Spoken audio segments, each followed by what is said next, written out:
Depuis qu'on a fait cette formation, je me sens beaucoup moins stressée. J'ai pas d'appréhension à travailler en salle de naissance. Je me sens plus efficace, j'ai l'impression d'avoir plus de compétences et de faire une meilleure prise en charge. Je mets la tasse, t'as mis la tasse? Voilà. Ça y est, Allez, c'est bon, la tasse.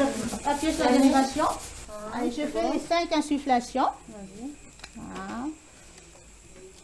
2, 3.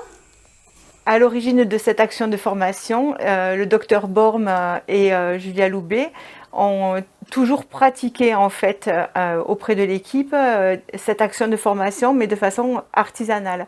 Et elles se sont rendues compte des effets positifs sur l'ensemble de la qualité de travail, mais il manquait de la méthode. Donc elles ont toutes les deux suivi ensemble un DU de simulation qui a été financé par le plan de formation de l'établissement. Dès le départ, c'était une volonté de travailler en binôme. Nous nous sommes formés à la simulation en santé ensemble. Nous avons reçu notre DU fin 2016 et à partir de 2017, nous avons développé des séances de simulation. Bon. Est-ce qu'il y a des sécrétions à aspirer ou ça va? Alors, il se laisse faire, mais toujours des signes de lutte. Il y a une D'accord. ventilation spontanée, mais des signes de lutte. Bon, ben j'arrête. 1 minute 50. Ce que j'ai apprécié dans cette formation, c'est déjà de connaître les formateurs. C'est-à-dire qu'on va avoir des formateurs avec qui on travaille quotidiennement. Voilà, j'ai fait ça, qu'est-ce que tu en penses? Est-ce que c'était comme ça qu'il fallait faire, etc. Donc, et ça, c'est un échange perpétuel. Depuis que j'ai fait la formation, j'en reparle souvent avec eux. Donc ça, c'est appréciable. Et après, ce que j'ai trouvé bien sur cette formation, c'est qu'elle est très courte, synthétique. Et c'est vraiment des points clés qui vont marquer l'esprit et que j'ai l'impression d'avoir retenu depuis le début, que j'oublie pas.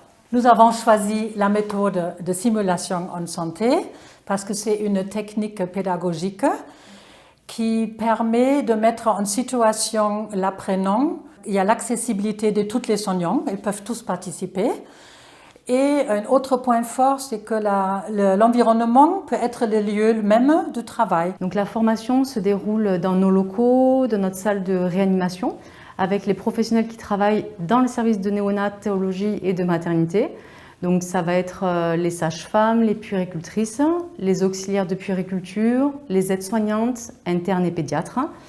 Donc cette formation se déroule sur une journée entière. La matinée est consacrée aux apports théoriques, basés sur des recommandations européennes pour la réanimation du nouveau-né en salle de naissance. Toujours dans la matinée, les professionnels participent en fait à des ateliers pratiques pour s'entraîner aux gestes techniques. Et l'après-midi se déroulent les scénarios avec une équipe pluridisciplinaire où chacun joue son rôle. On a fait le choix de situations que l'on est amené à rencontrer et qui peuvent nous mettre en difficulté.